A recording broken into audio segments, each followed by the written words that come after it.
Hi, I'm Unruly Anime. The story begins as a group of warriors take on some kind of rock monster.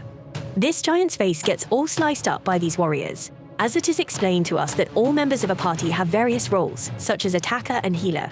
Our protagonist is different. His name is Rud, and he is a tank. Rud saves a girl named Nin from getting squashed. 俺、ルードはタンク。パーティーの盾役として敵の攻撃を一手に引き受け、メンバーを守る役割。縁の下の力持ち的。As it's the tank's job to draw all enemy attacks and protect the other members.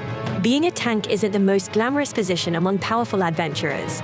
But this is a story of how our boy Rud changes all of that and becomes the protagonist after the battle. Rud imagines finally reuniting with his sister, Manisha, whom he had to leave for battle. Nin snaps him out of it before he embarrasses himself even further. But Rud is upset that she interrupted him. She reminds him that they are at a guild, and everyone has been watching the weirdo because he was making weird faces. Nin wishes he would think more about her instead, but Rud crushes her soul when he declines. Rud gets real serious as he explains that he doesn't want to think about anything else since his little sister has an incurable disease, and his only hope is the secret treasure of the Labyrinth, which is said to grant any wish.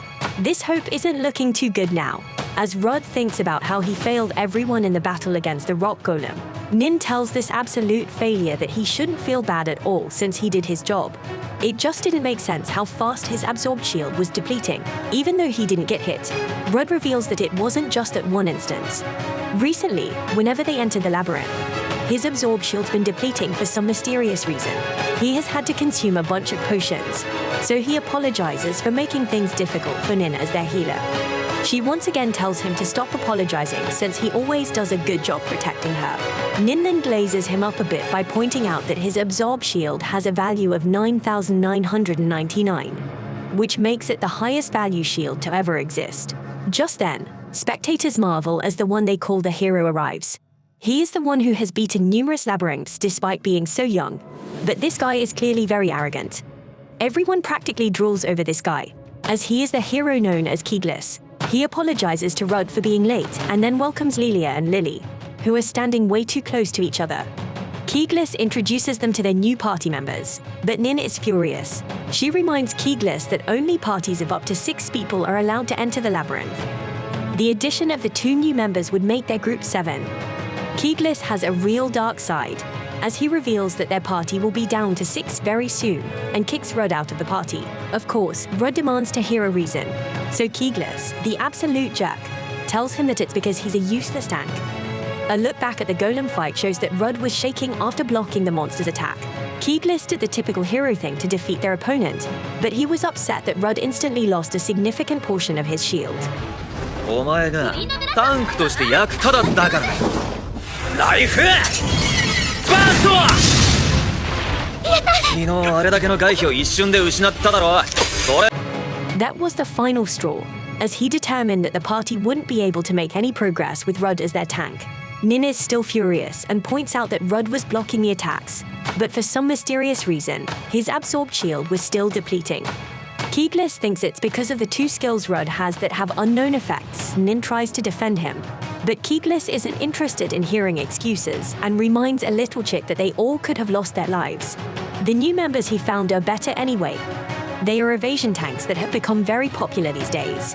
Evasion tanks are able to fight while dodging enemy attacks, which is way better than Rud, who can only defend.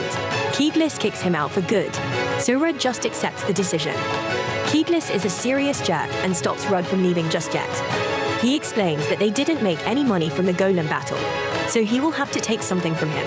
Keeglis really rubs the failure in, as he tells Rud that he is just an incompetent tank that wastes his absorbed shield. Keeglis then leaves with the Rud sword while he laughs like an evil maniac. The Conjuring twins know better as they thank Rud and wish him luck.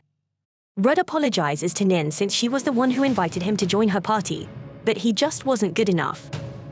Nin wonders if this is really goodbye, but Rud tells her to come visit him in his hometown one day. He hopes that they will come soon, and then tears up at the kind words. She puts up a tough exterior and says that she won't miss him afterwards. Rud thinks about what to do next, as he can't go to his hometown. Yet he wonders if Keeglis was right about Rud's own skills, chipping away at his absorb shield without him realizing it. He wishes he could figure out what his mystery skills do, but adventures with the Identify skill are extremely rare. His depressing train of thought is interrupted when he hears a group questioning if they can handle an escort job with just the three of them. Our eavesdropping protagonist over here says that they're headed to Kura's, and his hometown is on the way. Rudd approaches them, and we see just how big our boy is. He towers over normal-sized humans. Rudd asks if he could join them, and he doesn't even need them to pay him. Even though our boy's clearly a giant, these dweebs wonder what rank he is. Rudd is actually only F rank, but it's because he has spent all his time in labyrinths. Rudd hesitates to answer, but one of the little people recognizes him from the hero party. This height-deficient group stops being so skeptical and now begs Rudd to join them. The old guy they will be escorting is glad to hear that they have a new member, but he has all his money tied up in his home, so he can't pay them more money.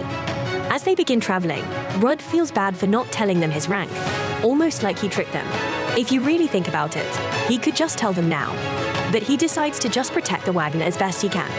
Their little journey begins, and we see that their group hinges a little battle. They also enjoy a meal and even have some type of love story going on. As two of the short stalks make out in the woods one foggy night, the old man wonders if they should rest soon. Rudd doesn't care how tired Grandpa is and tells him that they're nearly at Kura's. He doesn't have a good feeling about something, so they will head straight there. Rudd determines that they will be fine as long as they watch out for ambushes, but he is shocked by something. He stops the wagon and tells the group to quiet down. Rudd goes alone to check if it's bandits, but when the fog clears, everyone is shocked to see that it's just a girl. Rudd doesn't sense anyone else nearby and determines that it isn't a trap, so he checks up on the girl. This girl is terrified for some reason, so Rudd tries to be nice to her. A gust of wind reveals that this girl has a gemstone embedded in her chest.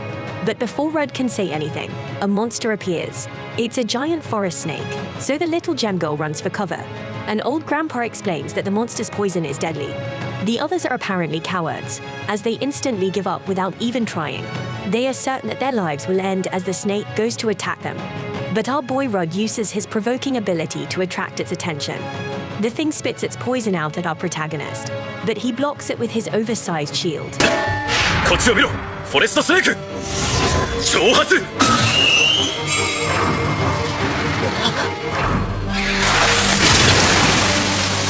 Some of the snakes are extremely dangerous. Poison burns right through Rudd's clothes, but he tells the others not to worry. He has a skill that protects him from all status effects.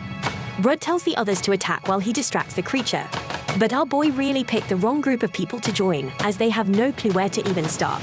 The snake decides to just knock everyone back, and Rudd slams into a tree. Rudd has a vision of his sister calling out to him, and he wakes up. He refuses to let his life end here and gives an inspiring speech to his lackluster group. Rudd points out that he doesn't have a sword right now, so it's up to them to cut the snake down. They still seem pretty lost, so Rudd talks to them like they are brain dead and instructs them to grab their weapons and move their bodies. Rudd rushes the snake while commanding everyone to work together, and his team members finally seem ready. Rudd declares that he is the strongest tank and proclaims that he will block all of the snake attacks. All his team will have to do is believe in their own strength, and he guarantees they will win. Rudd has prepared the perfect moment for them to attack and instructs them to move in. The newly inspired group followed his orders and managed to kind of do something to the snake. The old man freaks out and points out the obvious. He states that the snake is preparing to land a final blow, and they need to dodge it. The snake is going right for Rudd, but he determines that he cannot dodge the attack. It's more like he refuses to dodge, as he knows that there is meaning and is blocking the killing blow. Rudd then heroically blocks the snake, making the perfect opening for the others to follow up. They combine their power and even amaze themselves when they finally manage to defeat the giant snake.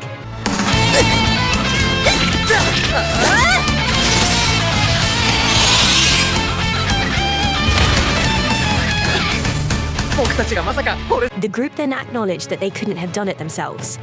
Rudd is a pretty big guy himself, so he knows a thing or two about dealing with a giant snake. And he tells the others that what really matters is that they work together. He instructs them to carve up the snake while he goes to check on the mysterious gem girl.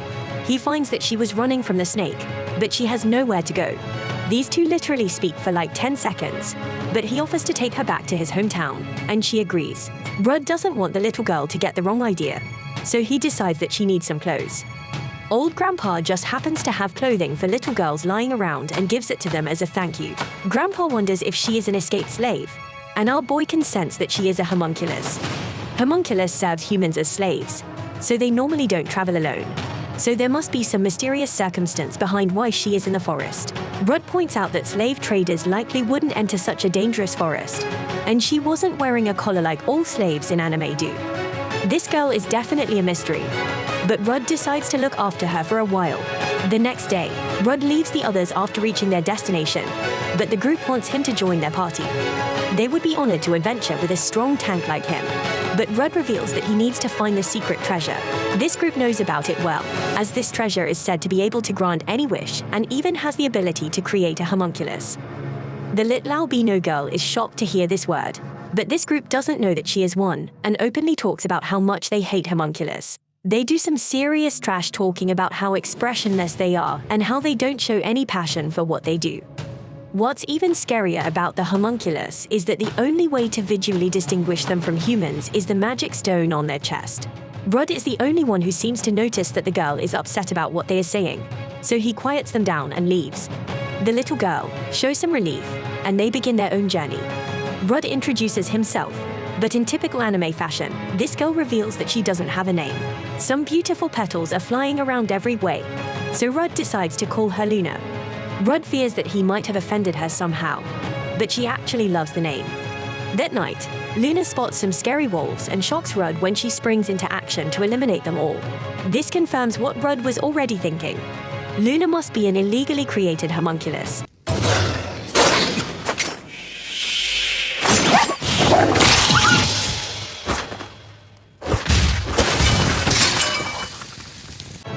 This was made clear when she showed the will and emotions other homunculus lack. On top of that, she can even fight. An illegally created homunculus must be disposed of by her frightened gaze. Reminds Rudd of his little sister. The little girl apologizes for ruining dinner, but Brad says it's okay. More importantly, he wants to know why Luna didn't just destroy the forest snake, since she is clearly strong enough. Luna explains that she is skilled in magic, but she doesn't have a single melee skill. This is surprising to Rudd, and he determines that she must just be able to imitate the effects of skills.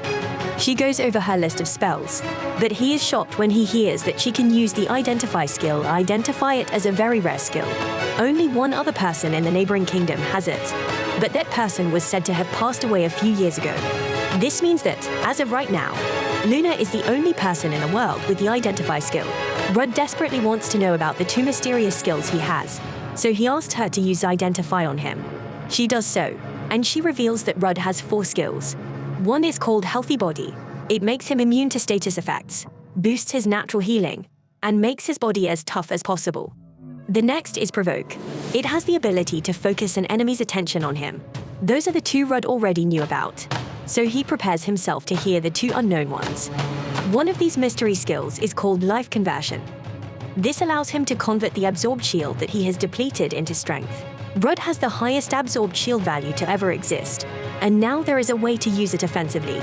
Rudd couldn't use it before, so he determines that some skills can't be activated unless the person understands them. Rudd's final skill is called the Shield of Sacrifice. This skill allows him to treat the absorbed shield of his allies as his own while protecting his allies. Both his allies' toughness and his own increase. This means that while making them tougher, he can also take the damage from others. Things finally start to make sense as Rudd realizes that he was taking damage without realizing it because he was using a shield of sacrifice to protect his party members. Rudd lets out a laugh as he has been worrying about his unknown skills for the longest time, but he never thought it would be resolved this easily. Rudd thanks his new little friend, and she is glad she could be helpful. As they arrive at his hometown, Rudd thinks about the irony. He was kicked out of his party for having skills with unknown effects, but he actually had the ultimate skills for protecting his allies. Knowing this, he can return to his hometown with his head held high and finally see his sister again. I appreciate you viewing my anime recap, Unruly Family. Please let me know what you think about the Strongest Tanks Labyrinth raids by liking, sharing, subscribing, and leaving a comment.